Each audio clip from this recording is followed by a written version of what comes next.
professional. I hate following Bob because he's a real teacher. He's good. I like that. Anybody who teaches is a real teacher. So 2 weeks ago, our lesson focused almost entirely on prayer. We studied what the Bible says concerning prayer at a few points throughout the New and Old Testaments. This was instigated by Jesus' assertion on Tuesday of his final week before his crucifixion, that if you believe, you will receive what you pray for. By looking at several verses, we noted that not all prayers are in God's will, and so they'll not necessarily be answered the way that we want all the time. And the world, of course, sees this as kind of a trite explanation for a God that doesn't exist, but to which we point to God's own Son in the garden prior to his crucifixion, praying to God in sorrow in Mark 14:34 through 36. And saith unto him, My soul is exceeding sorrowful unto death. Tarry ye here and watch. And he went forward a little and fell on the ground and prayed that if it were possible the hour might pass from him. And he said, Abba, Father, all things are possible unto thee. Take away this cup from me. Nevertheless, not what I will, but what thou wilt. So even Jesus, who is faithful completely, did not have this prayer answered. And the reason, of course, is that some things just cannot be. This world is cursed, and so our good Lord Jesus had to suffer. In a similar way, we also must occasionally suffer because of the curse. But, just like Jesus, all of our suffering is temporary. Now, let's continue to look at some more events of Jesus' final week, beginning on Tuesday in Mark 12:13 through 17. And we addressed some of these. I'm not going to get into each of these debates that Jesus has here. Days from his crucifixion, he's still debating in the temple. Some of these we already got into, but Mark 12:13 through 17.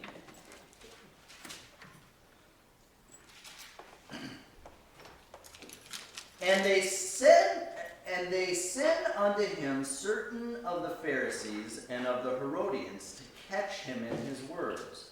And when they were come, they say unto him, Master, we know that thou art true and carest for no man, for thou regardest not the person of men, but teachest the way of God in truth.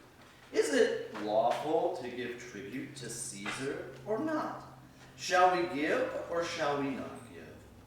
But he, knowing their hypocrisy, said unto them, Why tempt ye me? Bring me a penny, that I may see it. And they brought it, and he saith unto them, Whose is this image and superscription? And they said unto him, Caesar's. And Jesus answering said unto them, Render to Caesar the things that are Caesar, and to God the things that are God's. And they marveled at him.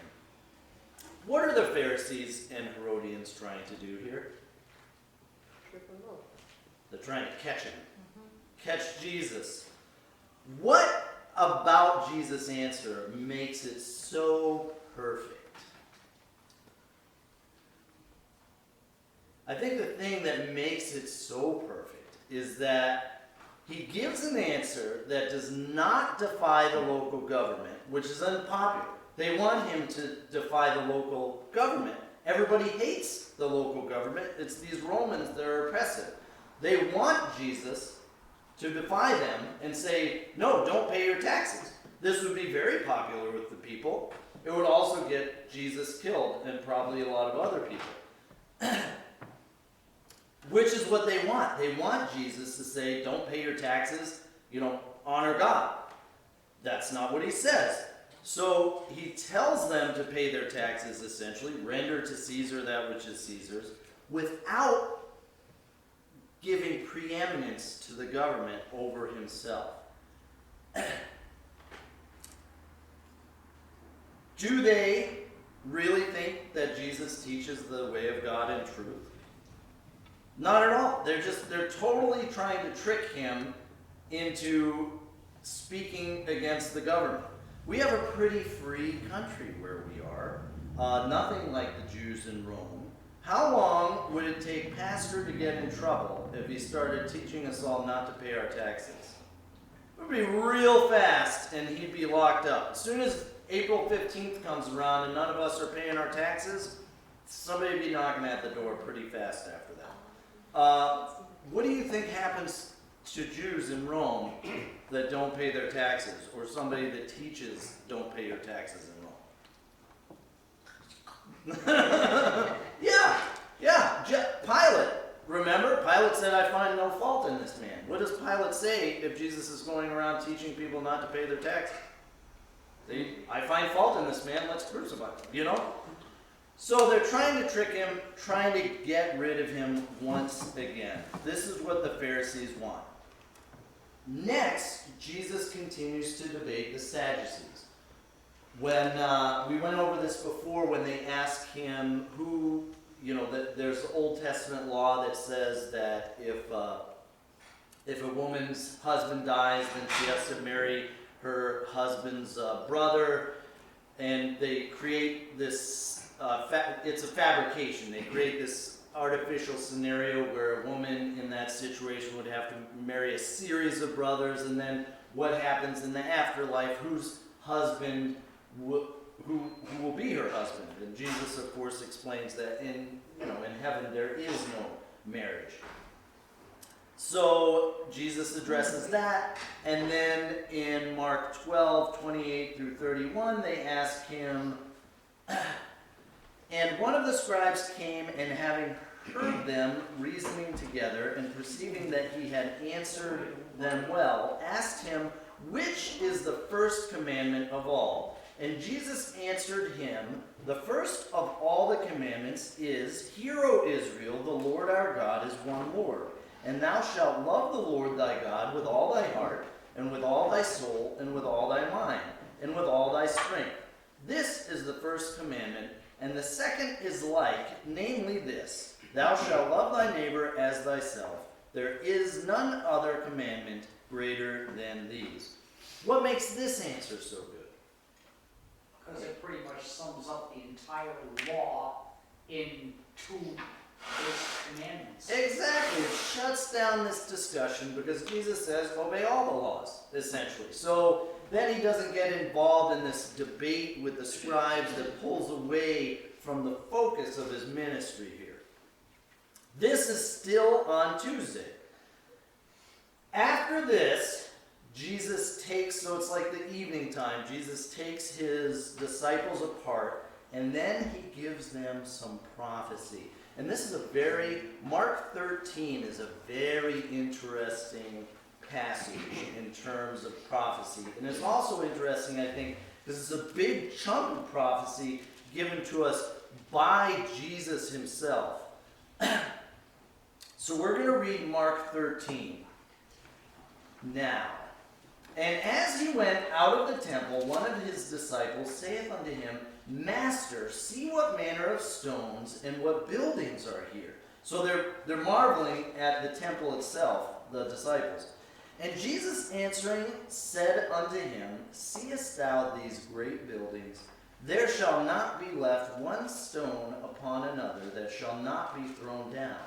And as he sat upon the Mount of Olives, over against the temple, Peter and James and John and Andrew asked him privately, Tell us, when shall these things be, and what shall be the sign when all these things shall be fulfilled? And Jesus answering them began to say, Take heed lest any man deceive you. For many shall come in my name, saying, I am Christ, and shall deceive many. And when ye shall hear of wars and rumors of wars, be ye not troubled. For such things must needs be, but the end shall not yet be, or not be yet. For nation shall rise against nation, and kingdom against kingdom. And there shall be earthquakes in divers places, and there shall be famines and troubles. These are the beginnings of sorrows.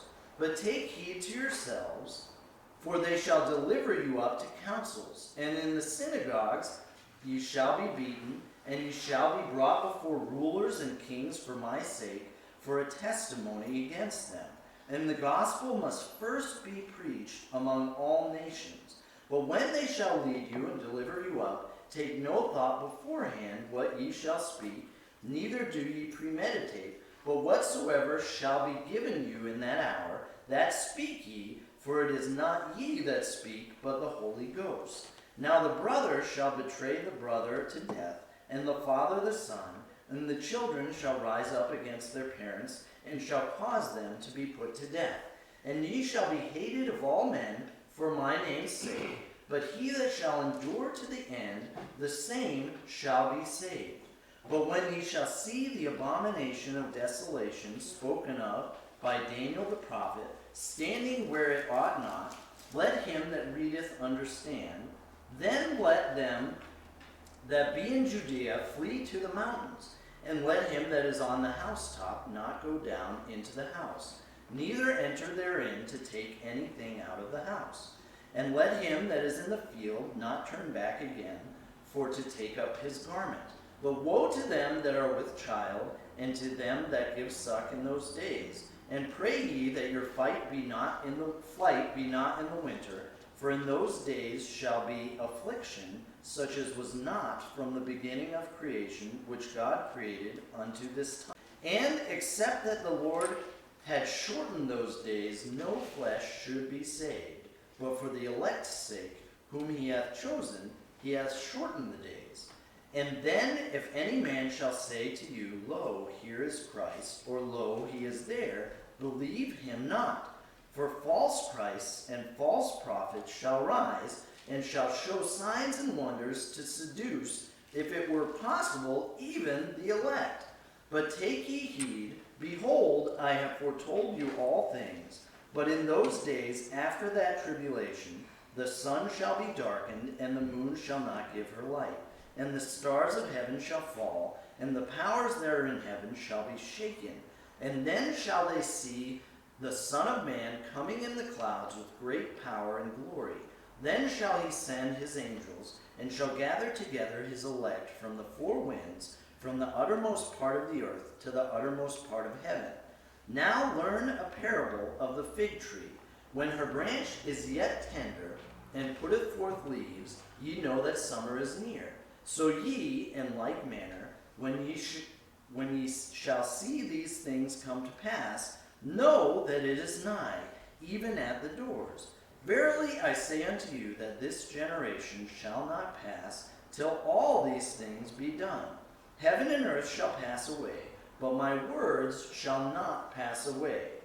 But of that day and that hour knoweth no man, no, not the angels which are in heaven, neither the Son, but the Father.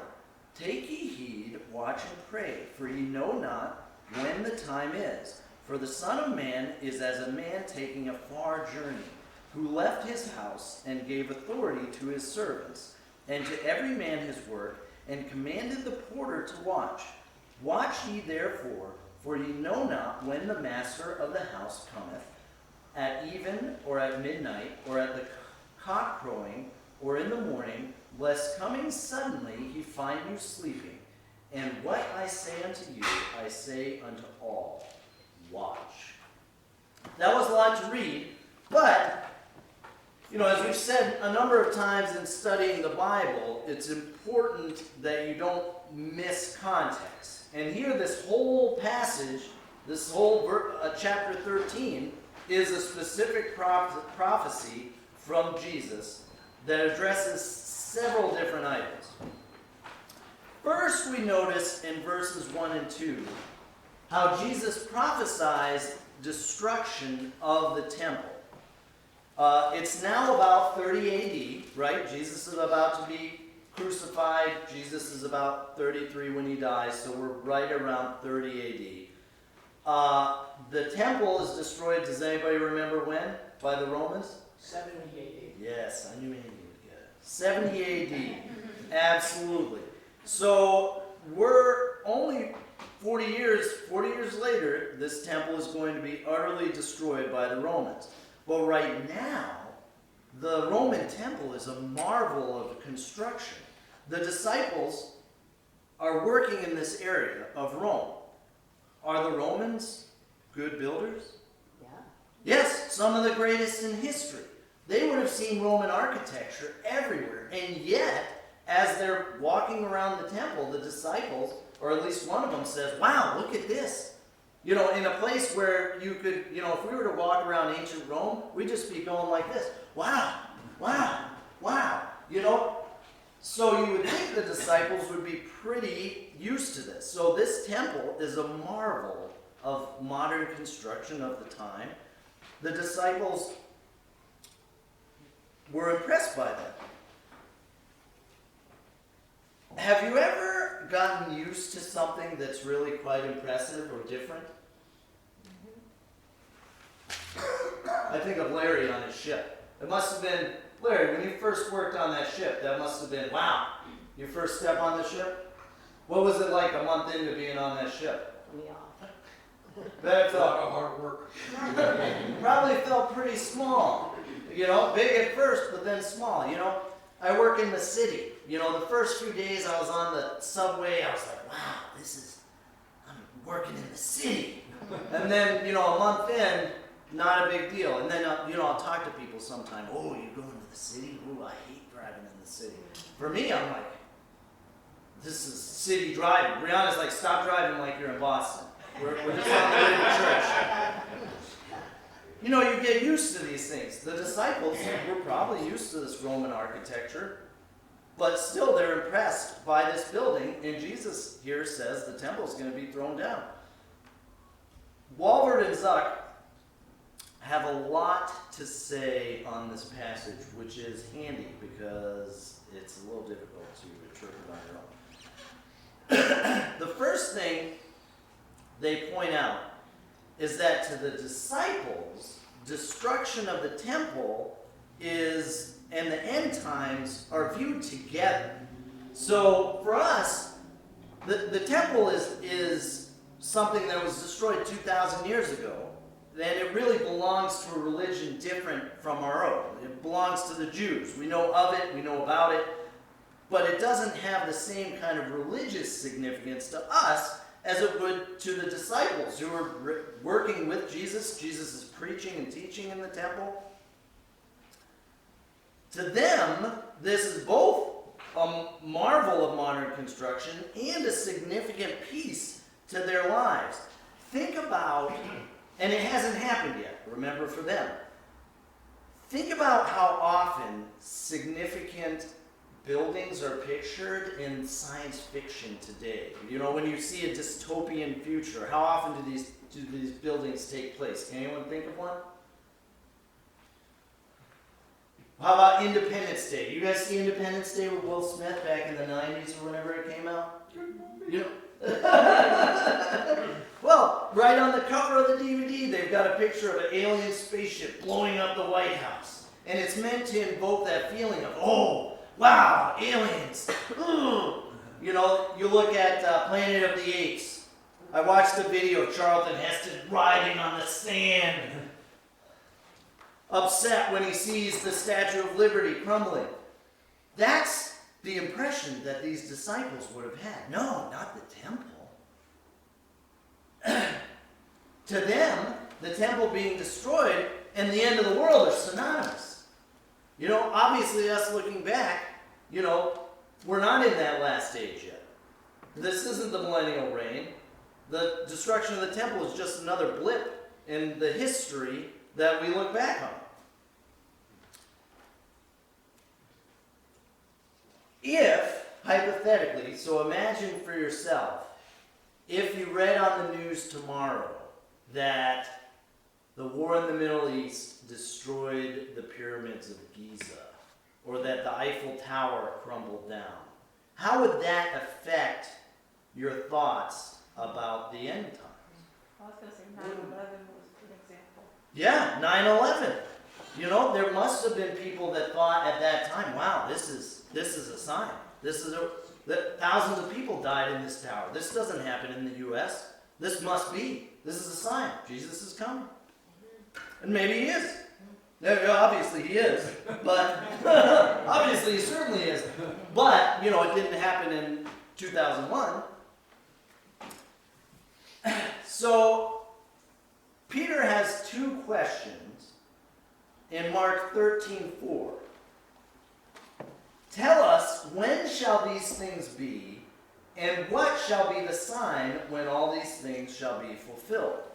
As we read this, you can tell by the context here, and by some of the verses in here, that Jesus is not just telling them signs when the temple is going to be destroyed, but signs that the age has ended, that Jesus is returning. Walvoord and Zuck point out something very interesting in verse 4, that the word fulfilled refers to this final consummation, is what they call it, the end of the present age. Remember, a lot of time can pass between prophecy and fulfillment, or not a lot of time can pass between prophecy and fulfillment. Joseph prophesied that a famine would last 7 years, and it happened during his lifetime. Jesus prophesied destruction of the temple, and it happened 40 years later. Jesus' coming sacrifice for sin was told to Adam and Eve in the garden, and it happened 4,000 years later, approximately. So, it's hard to tell when these things are coming to pass, and we're not told anything in terms of actual dates of when anything is going to happen. By some logic, it makes sense that if Jesus' birth marks the center point of time, that we have 2,000 years to go before his return. Of course, that's our calendar and not the Jewish calendar or many other calendars over time, but there are some that might say that. Walvoord and Zuck say, the conditions associated with the impending local crisis of Jerusalem's fall foreshadow those connected with the worldwide end-time crises. Thus, Jesus' words, relevant to the disciples at the time, remain so for all disciples, you and I, because similar conditions are present now, just like they were for them. What similar conditions do we face that Jesus mentions in chapter 13? You can see them, verses 6, 7. They hate us. He says they'll hate you. Yes! They hate us. They hate us, absolutely. Do they hate us now? Absolutely. Did they hate them? Absolutely. Same conditions. You definitely see children taking their parents to the legal system and Oh, hating their yeah. parents for their Children beliefs. turning against their parents. Trying to get, liberty from their parents so that they can do all sorts of, not good things. Or wars in the kingdom. Wars. Exactly. Earthquakes. Turn to Acts 16:25. Acts 16:25. And at midnight Paul and Silas prayed and sang praises unto God, and the prisoners heard them. And suddenly there was a great earthquake, so that the foundations of the prison were shaken, and immediately all doors were opened and everyone's bands were loosed. Here's an earthquake right there while the disciples are working. Was it like 2 weeks ago we heard about an earthquake? Some people even felt this earthquake supposedly. Acts 11:27. 11:27 through 29. And in those days came prophets from Jerusalem and Antioch, and there stood up one of them named Agabus, and signified by the Spirit that there should be a great dearth, or famine, throughout all the world, which came to pass in the days of Claudius Caesar.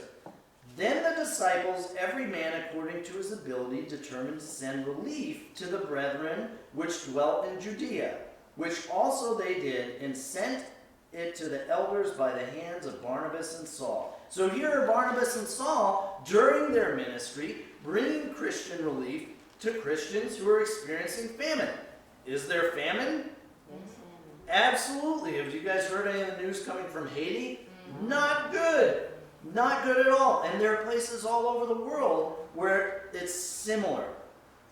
So all of these things that Jesus is talking about have an immediate prophecy, and then they have a latter days fulfillment, the end of times fulfillment as well. Verses 5 and 6, we see Jesus' instructions, and Jesus answering them began to say, "Take heed, lest any man deceive you, for many shall come in my name, saying, I am Christ, and shall deceive many." We see Jesus say, "Take heed" here. We see in verse 9, "Take heed to yourself." Verse 23, but take heed, behold, I have foretold you all things. Verse 33, "Take heed, watch and pray, for you know not when the time is." And verse 35, "Watch ye therefore, for ye know not when the master of the house cometh." Jesus is giving instructions here. Watch, take heed, be ready, because I'm coming. And that is the message that the disciples needed to have then, and that's the message that we needed to have now. Jesus did not want his disciples, whether the ones with him there or us, to be alarmed at these events. He doesn't want us. When we hear about war, when we hear about earthquakes, or any number of natural disasters, or really horrors on earth, he does not want us to be alarmed. Verse 10 says the gospel must first be preached to all nations. Matthew 24:14. "And this gospel of the kingdom shall be preached in all the world for a witness unto all nations, and then shall the end come." On one hand, this is prophecy, but on another hand, it's like an arrangement of events, which is basically the same thing. Everyone needs to hear this gospel. What's the purpose in proclaiming the gospel? Getting people to know Jesus. Getting people to know Jesus. How would it benefit people after Jesus returns? No, it's too late. It's too late for them. So this event has to happen. This gospel needs to be given to everybody before Jesus returns. Now, the specifics of how, he uses the term all nations. So, there's actually a project. One of the missionary organization's goal is to get the message, the gospel, to each nation. But it hasn't happened yet. There are millions of people across the world. We have a skewed view in some ways about who has heard the gospel, I think, because our history, in the United States is very different. We have kind of a post-Christian society here in New England, but our founders, our forefathers, were all Christians. So there's still this knowledge of Christ, even among secular people, at least, some superficial knowledge they know of Jesus. There aren't too many people in the U.S. that wouldn't recognize the name Jesus. But that's only here. There are places in Asia where this history, even this cursory knowledge, just is not present. So there are places yet to hear the gospel. There are places that don't have the internet, that haven't had this presented to them. Yes, Andy? How is that word "nation" defined in this context?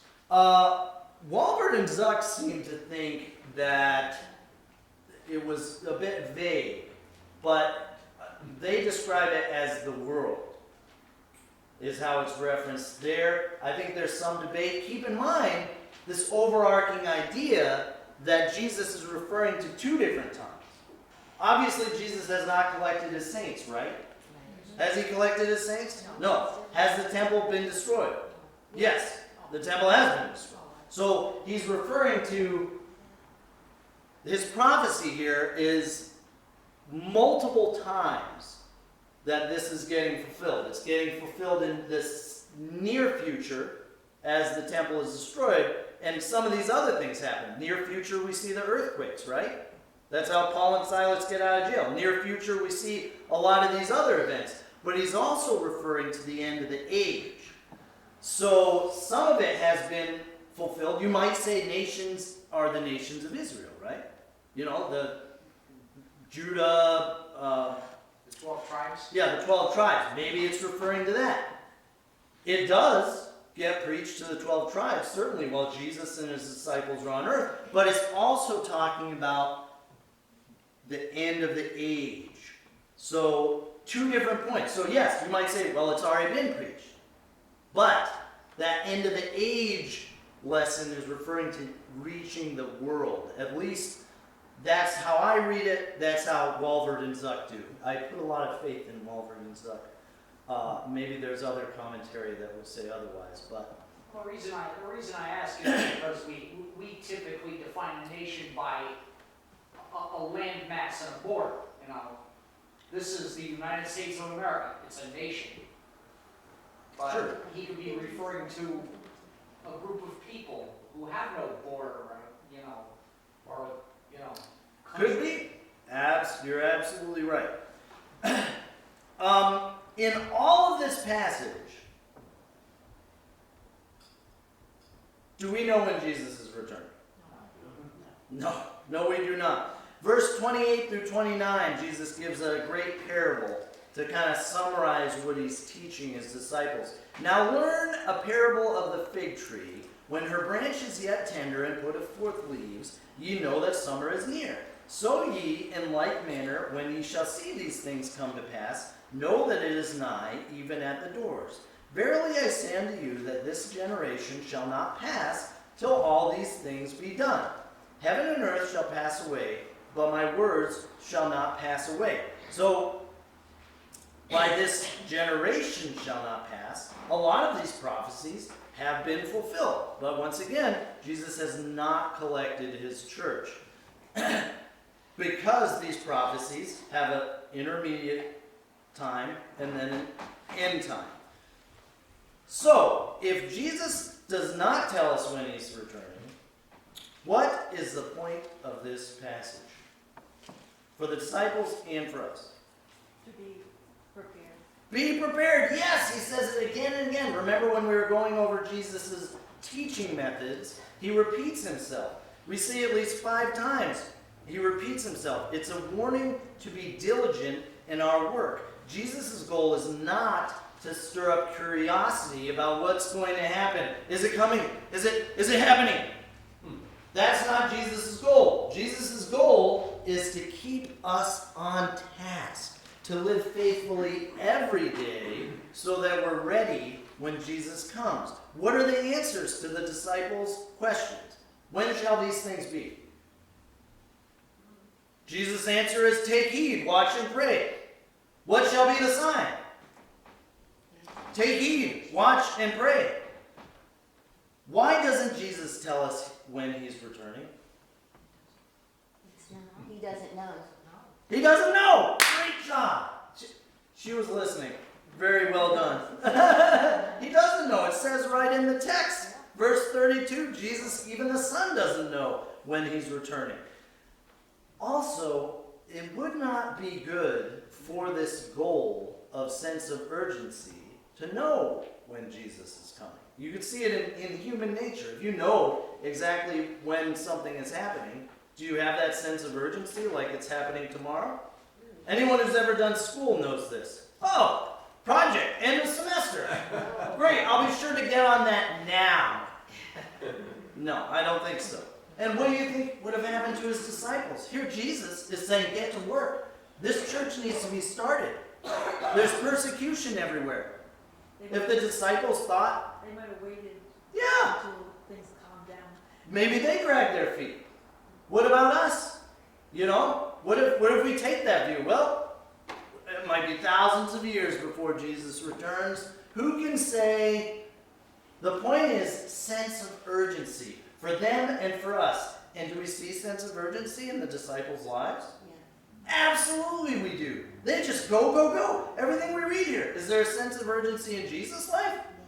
Absolutely. Everything that's recorded in here. He goes from one place, Capernaum. Now we're going to Jerusalem. Now we're stopping in Samaria. Now on my way I'm going to make a little stop here just to heal somebody or preach here or get rid of a demon. There's sense of urgency throughout, and that is the message that is being portrayed to us here. We need to watch and be ready. I read a good book one time where the main character runs into a prophet, and the prophet is kind of an evil, he's like a witch. And he says to him, how would you like it if I told you the day that you were going to die? And the main character, he says it as a threat, like, why don't I tell you? Like a sneaky witch. And the main character says, well, sure, you can tell me the day that I'm going to die, and I'll tell you the day that you're going to die. Because he's going to kill him. It's not good to know these things, is the point. What's important is to be obedient. Now, we don't have a lot of time. I did want to get into verse 14, where it talks about the abomination of desolation. Real quickly, I'll go over it. You should definitely cross-reference the verses in Daniel 9:27 and 11:36. If you have a study Bible, it's probably going to point there. But this abomination that causes desolation refers to the presence of an idolatrous person or object, so detestable it causes the temple to be abandoned and left desolate.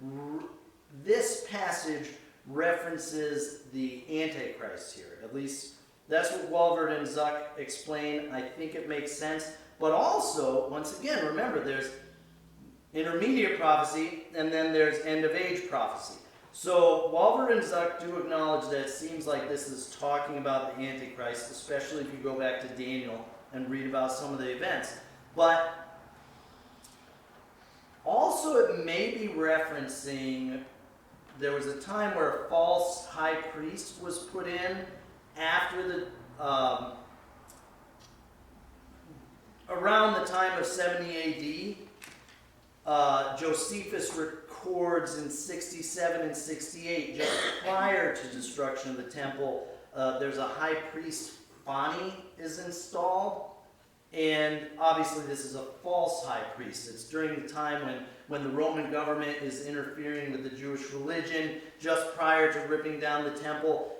And this false high priest is present, potentially doing sacrifices. It's talking about a false religious leader being in that location, that Holy of Holies, where they don't belong. So this too is something that both may have been fulfilled in the past and will once again be fulfilled when the Antichrist comes to earth. So, interesting thing to search out in terms of this abomination of desolation, but the main point of this passage is just that we need to be prepared. And speculation about, whether or not the Lord is coming tomorrow, whether this is a sign of the end of times, is often very, very skewed by our own personal perspective. There are people getting saved to the tune of thousands and thousands of people a day over in China, some of these other countries. Some of these other countries have had much less opportunity to hear the gospel. When I read about Jesus saying that all nations must hear the gospel before he returns, it doesn't seem, I'm stepping aside from what I have here in the Bible, but it doesn't seem to me that if 1,000 people are going to get saved in China tomorrow, that Jesus is going to return this afternoon. You know what I mean? It's too late for them when Jesus returns and the age ends. So just something to consider. And I could very well be wrong. I think one thing that is certainly true is that everybody does not get the same opportunity. And so maybe it happens just that way. But we will see. But next week we're going to get into, actually we can get into it today. Wednesday, there's nothing recorded about Jesus events. So Wednesday done. Next week, or week after next, we're going to get into Thursday, Friday, and Saturday before Jesus is sacrificed.